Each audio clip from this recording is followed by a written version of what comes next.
The best way to make sense of the world is to look into the past of what has happened, let's say a month ago.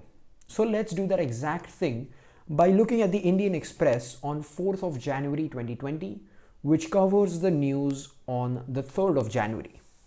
The biggest news obviously was the assassination of General Qassem Soleimani. He was assassinated by the US on Iraqi soil near the Iraqi airport. Before we get into the names of these things, look at the exact thing that has happened.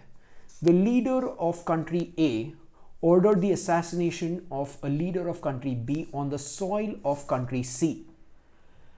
If you go and ask absolutely any country in the world if they would be fearful of a country A which assassinates other people's leaders on third country soils, they would genuinely be scared.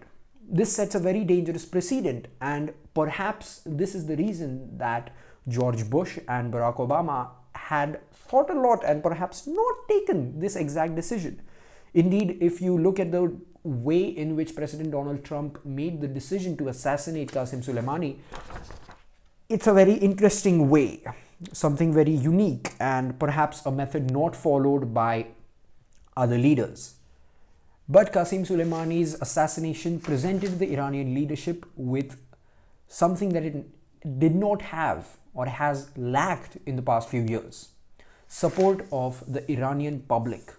The Iranian public has been pretty unsatisfied with the Ayatollah and his leadership and has frequently protested in the last few years. This assassination brought about a major sympathy wave from the Iranian public.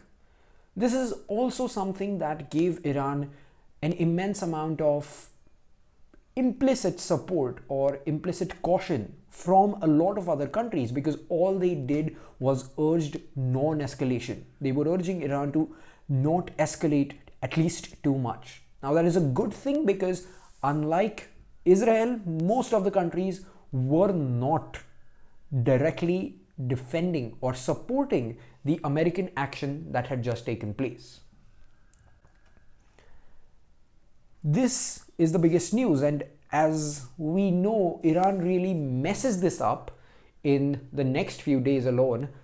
But still, Iran was in a position where it was country B, it was a victim of the aggression of country A on the soil of country C. Even Iraq, a staunch, well, not really staunch, but a significant American ally, afterwards would vote for the expulsion of American troops from Iraqi soil.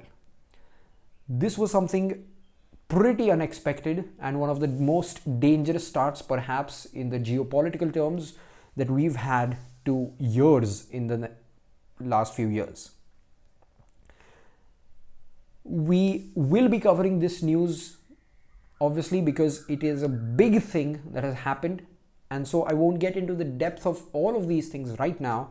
But I think at this point, Iran was really a victim, and in a very blunt geopolitical sense, it could play the victim card, it could come out with a lot of sympathy, and it was in a much better position as a victim of American aggression. But, well, as we know, it would really mess this up. Spoiler alert. The second thing we'll cover is the Australian PM cancelling his trip to India. This is something that is very obvious. Just a few days ago before this, Scott Morrison had been caught forcing people to shake hands with him. He was trying to force them to get into a photo op of handshakes, and these were people, firefighters who had been fighting fires for a long time in the Australian forests, and people who had lost their entire houses and a lot of property in these fires. Clearly, at this point of time, Scott Morrison was not in a very nice position, and had he come to India at this point, well, he perhaps would have lost his seat much earlier.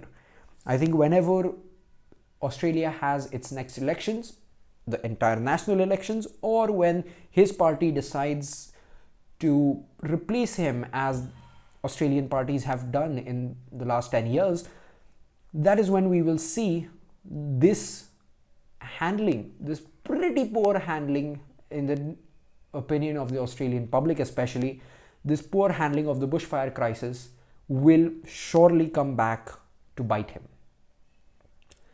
Let me know in the comments below of what you thought of the American assassination of General Soleimani and Scott Morrison's handling of the Australian bushfire crisis. Tomorrow we'll cover what happened in the world on 4th of January 2020 by looking at the 5th January edition of the Indian Express. Bye.